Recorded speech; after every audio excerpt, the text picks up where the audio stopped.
a resolution to the disparities in currencies and the consequential impediments it poses to intra-African trade. Trade, ladies and gentlemen, cannot take place without efficient and a unified payment system.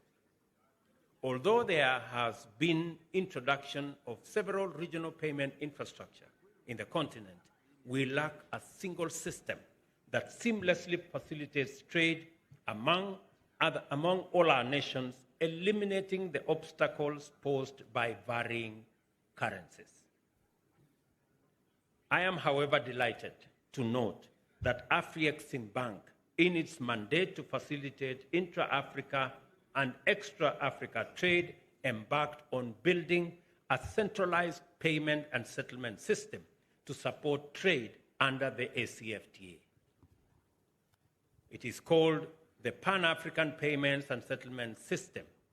Banks and payment providers can plug directly to it to enable secure and instant payment in local currency.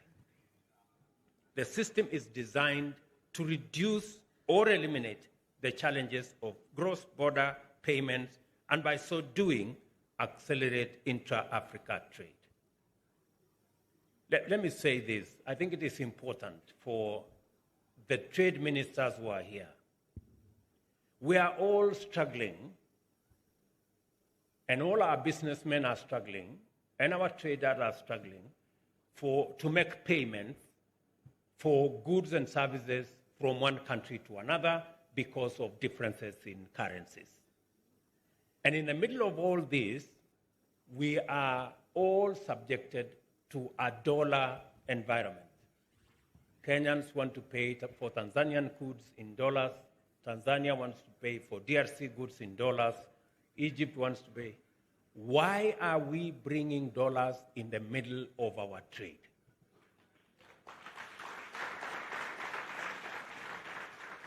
This is the question we should be asking ourselves. And in the process, all our business people are stranded. Egypt cannot pay for our tea because they are looking for dollars. We cannot pay for their sugar because we are also looking for dollars. You know?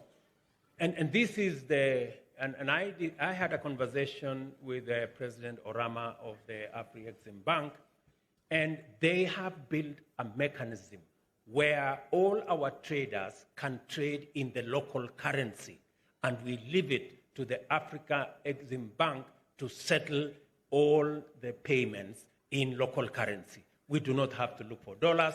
Our businessmen, our business people, our traders will concentrate on moving goods and services and leave the arduous task of currencies to Afreximbank.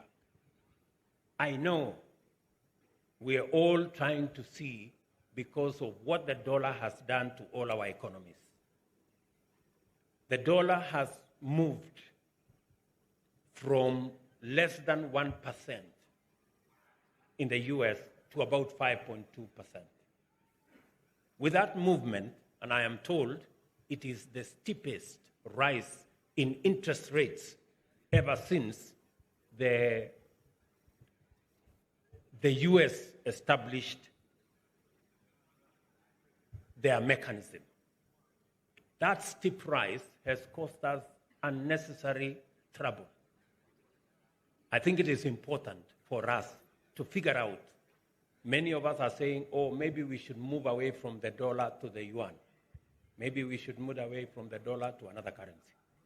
I suggest that we have a mechanism where we can settle all our payments, whether between our countries or externally, using our local currencies, and we have a mechanism like the one that has been put up by the Afrexim to settle all that so that we don't have to be hostage to any one currency or the other.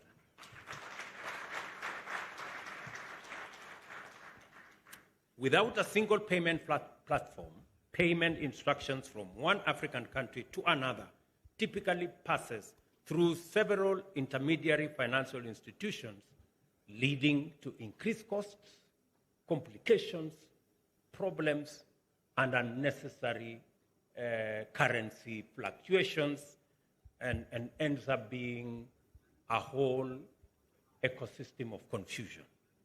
Additionally, the time has come to introduce Pan-African insurance agencies and other African institutions to opportunities in the SCFTA market. My brother Mekele, you have a job to do. But first of all, we must take decisive steps to strengthen our financial institutions to effectively support a strong private sector performance in the SCFTA and general Pan-African business. There is an ample body of best practice from successful regional integration experiences, like the Association of Southeast Asian Nations and the Southern Common Markets, which establishes that the full benefits of regional trade agreements can only be maximized when member states prioritize trade facilitation, especially the ease of cross-border activity. Non-tariff barriers distort investment dynamics and impede competitiveness. As a result, non-tariff barriers effectively undermine or even invalidate a free trade area.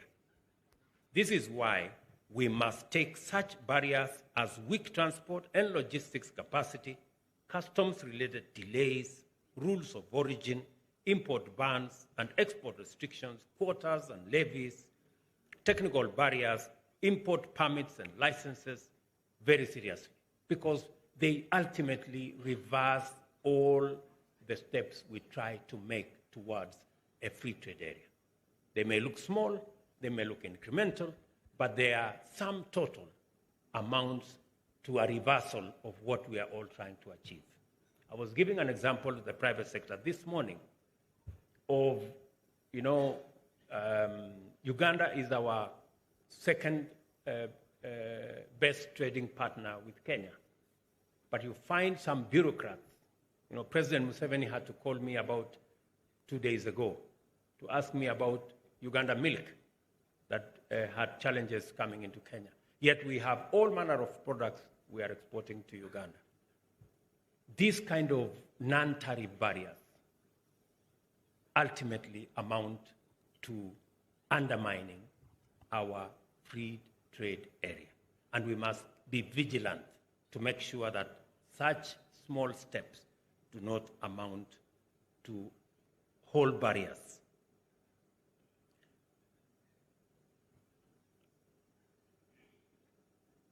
As I said, for SCFTA to be effective, this dialogue must make it clear that a free trade area is precisely that, free trade area, period.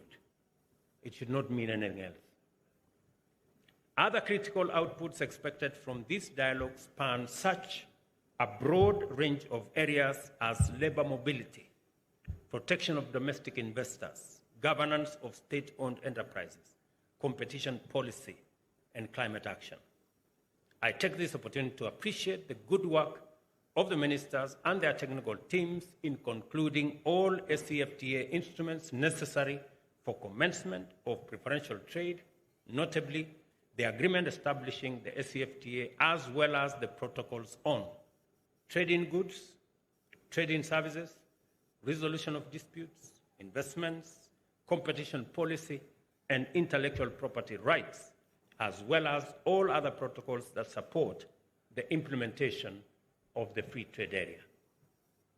Further, I am encouraged to note the progress in ongoing discussions to develop the equally essential protocols of e-commerce, women and youth in trade, and other programs that will be explained to you in the course of your retreat.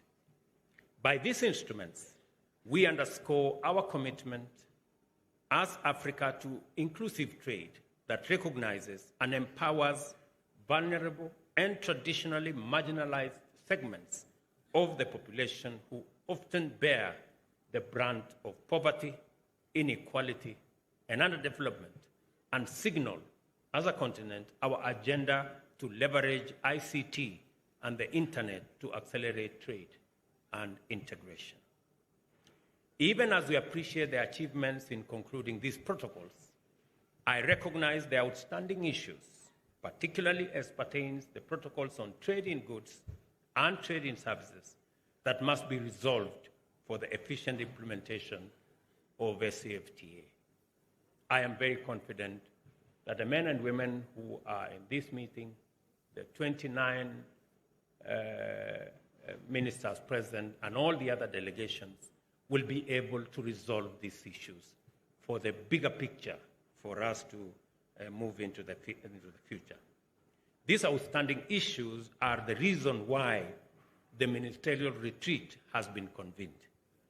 I encourage ministers to utilize this opportunity to make progress towards concluding these issues in a manner that is both consistent with the objectives of ACFTA, facilitates its efficient implementation, and is beneficial to our continent.